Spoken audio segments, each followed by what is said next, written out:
Ayan, so we are back with the rationale of your 16 to 30. Item 16 to 30. Okay, so we left with number 15. Let's continue number 16. While providing care to patient Euemia diagnosed with colon cancer and 3 days post of colon resection with colostomy, which nursing diagnosis will Nurse Yelan identify as a priority psychosocial need for this client? A. Feeling of grief related to body image disturbance. B. Fear of acceptance by others related to change in body image. C. Concern about sexuality related to body image change. Or D. Fear of loss of intimacy related to body image change. And lahat sila, A to D, psychosocial need. Ang tanong is kung ano ang priority mo dito ngayon. Guys, isa lang ang rationale dito. Every time you lose a part of your body, a person will experience grief. Not just when you lose a person, a relationship, a pet. It also comes, okay? Grief also comes when you lose a part of your body. Anong ginawa sa patient mo? Colon resection. Tinanggalan mo na siya ng other parts of the digestive tract. And then you made a colostomy. So, naturally, the patient will undergo the 5 stages of grief. Remember, your dabda.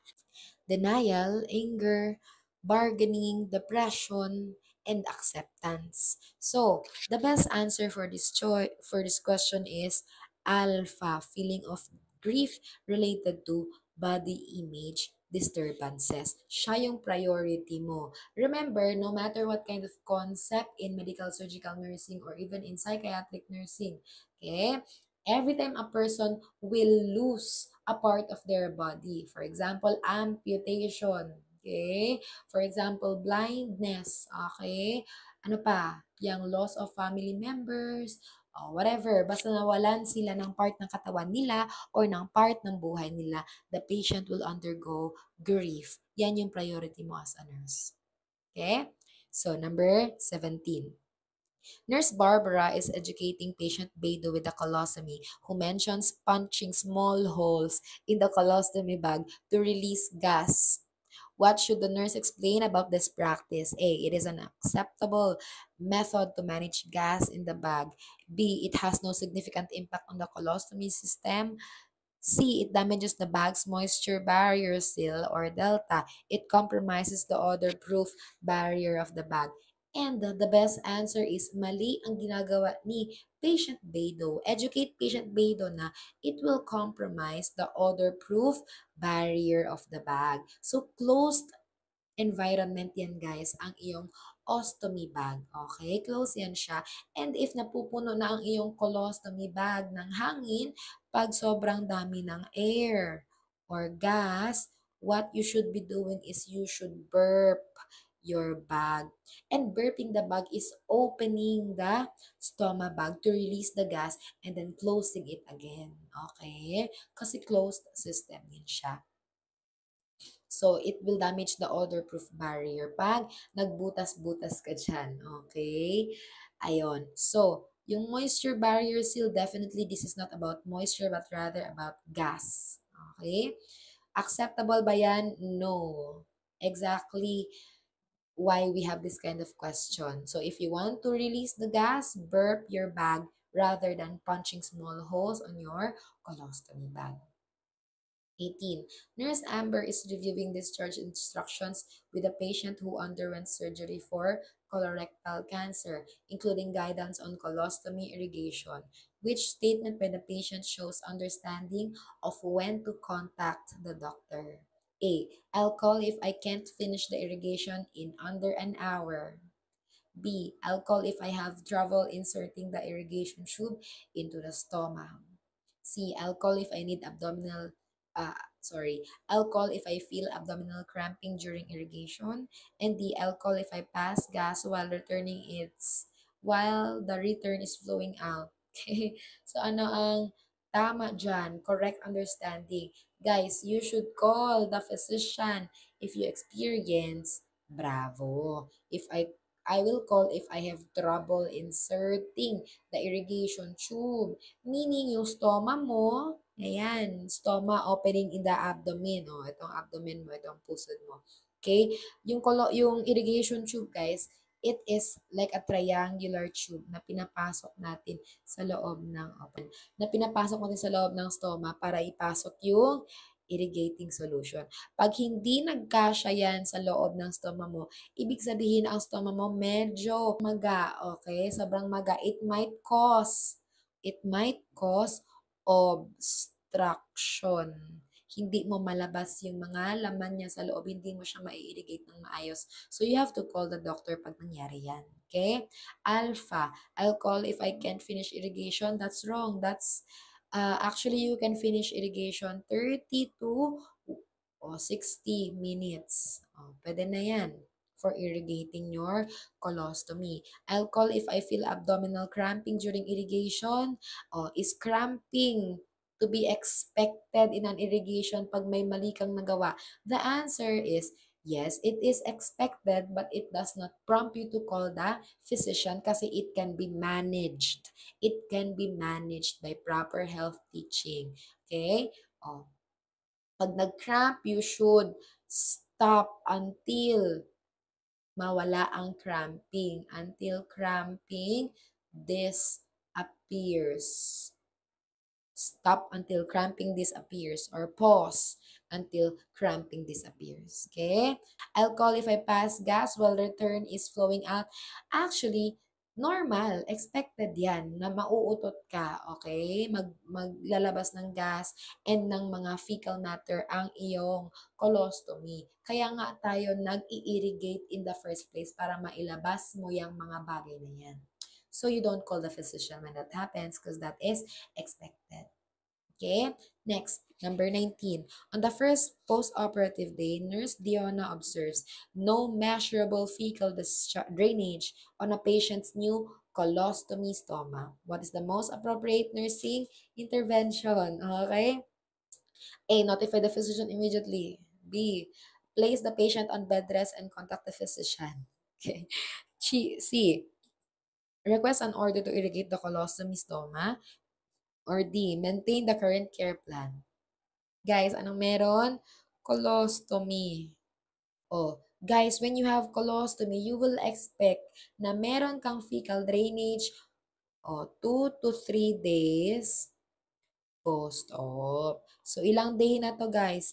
First post-op day. So, may fecal drainage ka na ina-expect sa colostomy. Wala pa kasi nga 2 to 3 days post-op pa meron. So, the best answer is Delta. Maintain the current care plan. Ituloy mo lang yan, kumbaga. Okay? Ituloy mo lang. Nothing to report to the physician. Okay? Pag ileostomy, you will expect within 24 hours post-op, meron na. Colostomy naman to. Okay? So, you don't notify the physician. And, same lang, bravo, notify the physician. No, okay? To irrigate the colostomy, you should not irrigate it first. After 2 to 3 days post-op pa, merong discharge. Okay? Next, number 20. Patient Coley asks Nurse Faruzan for advice on foods that can help reduce the odor. Odor, okay? From your colostomy. What is the nurse's best response? Eat bean greens and parsley regularly. B. Consume broccoli and spinach frequently. C. Include eggs in your diet. And D. Cucumber. Cucumber. Guys, to reduce odor, guys, hanapin mo si parsley kasi si parsley ang nagre-reduce ng odor. Okay? So, best answer is letter A. What else? Including yogurt. Ano pa, guys? Butter, milk. Ayan. They can reduce odor. Broccoli, mga cruciferous plants, they can cause odor. So, do not consume them. Do not consume eggs. Okay? Cucumber, no findings kung ano ang effect ni cucumber in terms of odor. Okay? So, hindi siya masyadong relevant to this one. Best answer is alpha. To reduce odor, beet greens, parsley, yogurt, buttermilk. Yan yung nagre-reduce ng odor. 21. Nurse Nahida is assessing patient Klee's readiness to begin learning how to care for her colostomy. Which of the following behaviors indicates Klee is taking the best initial step in the learning process? Okay, note the term best initial step. A. Asking to delegate colostomy care to someone else. B. Klee agrees to observe and look at the colostomy. C. Stating that colostomy care is the nurse's responsibility during hospitalization. And D. Promising to start paying attention to care instructions tomorrow. Okay? Ano yung best? Yung best is a behavior from Klee that shows Klee is ready to accept the colostomy. And kailan mo kayang tanggapin ang colostomy mo, guys? When the patient starts to look at the colostomy. Okay? Pag-start niya ng tingnan, yung part ng katawan niya na binago natin, yan yung start or ang first step towards acceptance. Okay? So the best answer is bravo. Because again, ano bang hinahanap natin?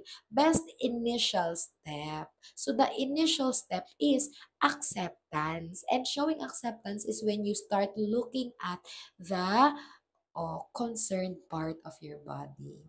Bravo. Kasi anong sinasabi ng ibang choices? Iniiwasan ni Klee. Asking to delegate colostomy to someone else. Iniiwasan. Stating that colostomy care is nurse's responsibility. Ayaw niya maging involved sa care. Iniiwasan. Kasi sabi niya, promising to start paying attention to care. Instructions, bukas na lang. Okay? Iniiwasan. Okay? So best answer is bravo. Next, 22. Nurse Kaya is assessing the output of patient Lisa's sigmoid colostomy 4 days post-operatively. What type of stool consistency should he expect to observe as normal at this stage? Ano yan, guys? Ilang days na post-op? 4 days post-op. Anong klaseng part ng colon yan? Sigmoid. Okay? So, best answer is what? For this one, guys, the best answer is actually semi-formed and pasty. Okay? Ma'am, bakit? Sabi mo kanina pag sigmoid, formed and solid stool na dapat pag sigmoid. Bakit naging semi-formed and pasty naman ngayon? Kasi sigmoid naman yan, ma'am. Let me explain. The reason is because 4 days post-op pa lang yan siya, guys. The stoma, okay, and even the colon is still adjusting. Still adjusting sa bagong colon mo, okay? Or sa bagong colostomy mo. So you don't expect, hindi ka pa makakakita ng formed stool. Soon, pag well-adjusted na. Okay? Pag well-adjusted na ang iyong intestines to the new colostomy, it will be formed and solid. But 4 days post-op, bago lang galing surgery, you will expect semi-formed and pasty pa yan siya. Okay? From an adjusting colostomy ang output. That's why making alpha the best and the correct answer. Okay? Okay, so that is normal at this stage. Understood? Yes. Number 23. Nurse Sayu is preparing to assist patient Yunjin with colostomy irrigation. She ensures proper technique by inserting the colostomy tube at the correct depth to avoid complications. At what depth should Nurse Laura insert the colostomy tube? Gaano kalalim mo siya ipapasok sa stoma mo? Okay? And the best answer, standard natin guys, is 3 to 4 inches, making delta the correct answer. Ang 12 to 18 inches guys, that's not the insertion, okay? That's not the insertion of your colostomy tube, but rather the height of the irrigating solution from the stoma. Okay? That's the height of the irrigating solution from the stoma. Ganyan siya kataas from the stoma. So, for example, if this is your irrigating solution, ayan. The measurement, yan. Ito. Oh, sorry. Ang pangit naman ng drawing ko. This one, the height should be 12 to 18 inches. Okay? Pero pag sinabi mong insertion of the colostomy tube should be 3 to 4 inches deep inside. 3 to 4 inches deep. Ang pangit ng drawing ko. Ito, dapat 3 to 4 inches deep inside yan siya. Okay? 6 to 8 inches masyadong malalim na yan. And 1 to 2 inches masyadong mababaw. Baka lumabas yung irrigating solution na ini-insert natin or mag-leak out. So, the correct answer is 3 to 4 inches. Okay? Making delta the correct answer. 24. 24. Nurse Yan Fei is teaching patient Toma with a new colostomy about dietary management to minimize gas and odor. Which of the following foods should the nurse recommend to client to avoid? Meaning, do not, okay, do not eat this Toma. This is not the food for to prevent gas or odor, okay? So guys, ano sabi natin kanina? Yogurt is good. You should not avoid it because it can decrease odor. Chicken breast, okay lang? Okay lang. Broccoli, white rice. Okay? White rice, okay lang. Broccoli, it's a cruciferous food.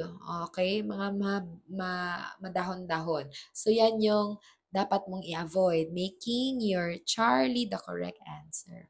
Okay? Because this can increase odor. Okay? So, 24, Charlie. 25. Sucrose is preparing to teach patient Noel about proper techniques for colostomy irrigation. What key points should be included in her teaching plan? A. Irrigate the colostomy at the same time each day to establish a routine. B. Lie flat on your back while irrigating the colostomy from better results. C. Perform irrigation with the colostomy bag in place to avoid leakage. O, naulit yung question. Okay. Bonus. Bonus. Parang na-mention na natin to kanina. Remember? Yes. And the best answer is what? Irrigate the colostomy at the same time each day to establish a routine. Okay? Tulad nga sabi natin, don't lie flat. Dapat ikaw ay naka-sitting position. Position kung paano ka tumae. Pag may colostomy bag while irrigating, can you irrigate? Hindi, kasi may bag. Dapat you should not be wearing your bag. Dapat open ang stomach mo, open to drain. O use cold water, sabing hindi, kasi it can cause cramping po. Dapat po lukewarm water or body temperature water. Next, 26. While sucrose is assisting patient Noel with colostomy irrigation, she suddenly reports severe cramping. Okay, what should nurse sucrose do first? Guys, if the patient is experiencing cramping, you should stop or slow. Okay, stop or slow. The best answer is you should stop by clamping the tube. Stop. Stop. Do not slow. You stop. Okay? Kasi guys, cramping, discomfort yan sa patient. You should stop. And according kay Brunner, no? Brunner, ang bread and butter ng nursing natin. Sabi niya, stop the irrigation when cramping happens until cramping disappears. And then return on a slower rate. Okay? Slower rate ka na ngayon. Okay? To minimize cramping. So guys, when you meet this in questions, pag sinabi, when the patient is experiencing cramping during irrigation of the stoma, what should you do as a nurse? You stop until the cramping subsides. And then when the cramping subsides, return irrigating at a slower rate. That is the best answer for any question asking you regarding cramping during irrigation of a stoma. Okay? And the basis for this answer is again Brunner and Sudarth book. So, you don't contact the physician because this is manageable. You don't slow down. You should stop. Okay? And you don't reassure the patient because this is not normal. Okay? It will only pass if you will do a management, which is stopping by clamping and then return it when the cramping subsides on a slower rate. Okay, next, number 27. Nurse Bennett is assessing patient Ayato, a newly diagnosed colon cancer patient with a recent colostomy. To evaluate his adjustment to the colostomy, Nurse Bennett looks for signs of positive adaptation. Which of the following indicates the best adaptation? Ang word is there, best. So we're looking for the best, okay? Best talaga. He takes part in daily ostomy care. He looks at the colostomy site. He openly discusses his ostomy with the nurse and friends. He requests pamphlets and contact information for ostomy support groups. All of them looks good, okay? All of them are positive adaptation, A to B, positive adaptation yan. But we're looking for the best. Okay? For this one, guys, the best answer is alpha. Okay? Alpha. When the patient assumes care for themselves. And ang ginagawa dito ni Ayato is takes part in daily ostomy care with the nurse. Okay? So, yan yung best pag ginagawa niya in action. Okay? As a nurse, you are looking for action. Because these are measurable. Okay? Measurable. Pag ginagawa niya, you can really see that the patient wants to be involved. The patient assumes care for their colostomy, and that is the best adaptation, okay? The rest are good adaptation, positive yan, but they are not the best. So looks at the ostomy site, we say that is good initially because it will show acceptance. Okay? But acceptance is different from assuming the care role, okay? Or assuming care, which is yung binibigay ni Alpha. Charlie openly discusses ostomy with nurse and friends, okay? So verbal acceptance, that's also positive. But again, action speaks louder than words, okay? Requests pamphlets and contact information for ostomy support group, that's also good kasi health-seeking behavior yan siya. But then again, we want action, no? One that will help the patient assume care for themselves. And what's good about assuming care, guys, the patient would want, okay, to achieve better independence. And as a nurse, yan ang isa sa primary goal natin. When we take care of patient, we want them to be independent sooner or later and able to provide care for themselves, making Alpha really the best adaptation. Again, because we're looking for the best of the best, and the best is Alpha. Patient assuming care for themselves because patient is showing signs of independence. Okay? Making it the best answer. Next, number 28. Nurse Nahida is preparing to teach patient traveler, a client with colostomy, about the proper technique for colostomy irrigation while gathering the necessary supplies. Which item among the following indicates the nurse requires further guidance? Okay, so mali ang ginawa ni Nurse Nahida. So, alin dyan? Na-mention na natin to on the previous rationale, no? Pag ikaw ay nag-i-irrigate, do you use plain normal saline solution? No. Making alpha the best answer. The best wrong answer. Kasi anong ginagamit natin, guys? Tap water lang po. Kasi again, it is not sterile. Your colon is not sterile. Okay? Colon is not sterile. May tae dyan. Okay? Kaya, tap water for irrigation is acceptable. Irrigation sleeve for managing the procedure, yes. KY jelly for lubrication, yes. Para mapasok mo ang irrigation sleeve or irrigation tube sa loob ng stoma. Okay? So, plain normal saline solution, it's not needed. Okay? Sayang lang ang resources because tap water will already do. Because again, the field is not sterile. Colon ang usapan, it's not sterile. Next, 29, Nurse Nahida is monitoring patient traveler who has just returned from surgery with a permanent colostomy. During the first 24 hours. There is no output from the colostomy. What should the nurse recognize as the likely cause? Ano daw yung cause? Bakit walang output? Okay? Is it post-surgical intestinal swelling? Is it proper operation of the nasogastric suction? Okay.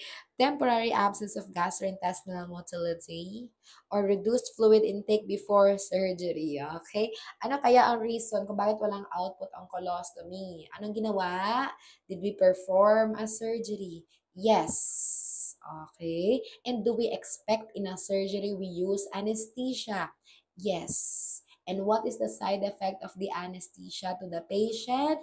Wala munang no bowel movement muna yan na ine-expect natin. What's the reason? Because there is temporary absence of gastrointestinal motility. Okay, wala muna yan. And guys, kailan ba nagkakaroon ng output ang colon natin, even in a normal body? May output lang kapag meron ka ng peristalsis or the movement of the muscle in the colon to propel either food or waste products. So, pag wala pang waste products, it's because wala pa yung nagpro-propel to release the waste product, which is your peristalsis. Okay? The absence of peristalsis meaning there's no bowel movement or there's no gastrointestinal motility. Yan na yung minimin natin na peristalsis. Okay? The gastrointestinal motility. This is exactly your peristalsis. Best answer, Charlie. And last item, during a follow-up visit, Nurse Maviuka evaluates the effectiveness of dietary teaching for patient Mualani with a colostomy, which statement by the patient indicates proper understanding of dietary adjustments. A. I'll eat what I did before surgery but avoid foods that cause gas. B. I'll stick to low fiber foods to reduce stool production. C. I'll choose bland foods to avoid irritating my intestine.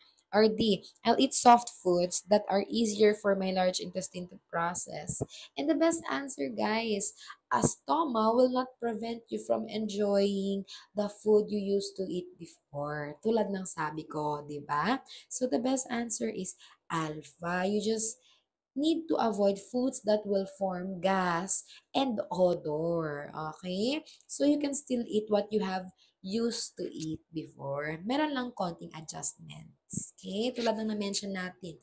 Especially foods that will form gas and foods that forms odor. Okay? So, the best answer is alpha. Walang restrictions. Hindi tayo strict dito. Okay? Just about odor and gas. So, low fiber ba dapat kapag ikaw ay may colostomy na? Mali. Dapat high fiber.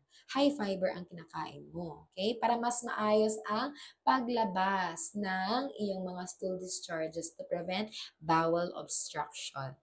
Bland foods, mali. Okay, you can still enjoy the food that you used to eat before. Soft foods na lang ba talaga? Hindi nga. You can still enjoy. Can you still eat bacon? Yes. Can you still eat cakes? Yes. Okay, you can still consume the foods you have used to enjoy before. Okay, so that's it for the 30-item rationale of your stomach care, and I hope you learned and come back for other sessions of Rational with me. Bye!